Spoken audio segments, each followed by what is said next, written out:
বিশ্বনবী খাদিজাতুল কুবরা, ওনার প্রথম স্ত্রী খাদিজাতুল কুবরা তাহেরাকে কবরের মধ্যে রেখে দিয়ে কাঁদতে শুরু করলেন, চোখের পানি ছেড়ে অনেক দোয়া করলেন। দোয়া শেষে সব সাহাবারা ঘরে ফিরে যায়, বিশ্বনবী যায় না।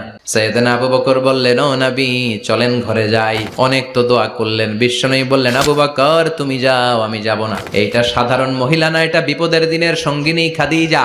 মক্কায় যখন আমার কেউ ছিল না, খাদিজা আমারে ভুলে নাই।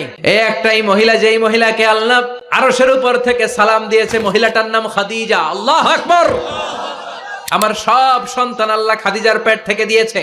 ফাতিমাতুজ জোহরা খাদিজার মেয়ে, জাইনাব খাদিজার মেয়ে, উম্মে কুলসুম খাদিজার মেয়ে, রুকাইয়া খাদিজার মেয়ে, আবুল কাসেম বিশ্বনবীর ছেলে খাদিজার ছেলে, আব্দুল্লাহ যাকে তাইয়্যিব এবং তাহের নামে আমরা চিনি, সেও খাদিজার ছেলে। সুবহানাল্লাহ। ও আবু বকর, আমার এই কলিজার টুকরা প্রিয়তমা খাদিজারে রেখে দিয়ে কেমনে বাসায় যায়? তুমি যাও। এখনই মুনকার নাকির এসে খাদিজারে প্রশ্ন করবে, আমি দেখবো খাদিজা উত্তর দিতে পারে কিনা। আর প্রশ্নের উত্তর যদি ভুল করে ফেলে, কবরের উপর থেকে আমি নিজে প্রশ্নের উত্তর দিয়ে দেব।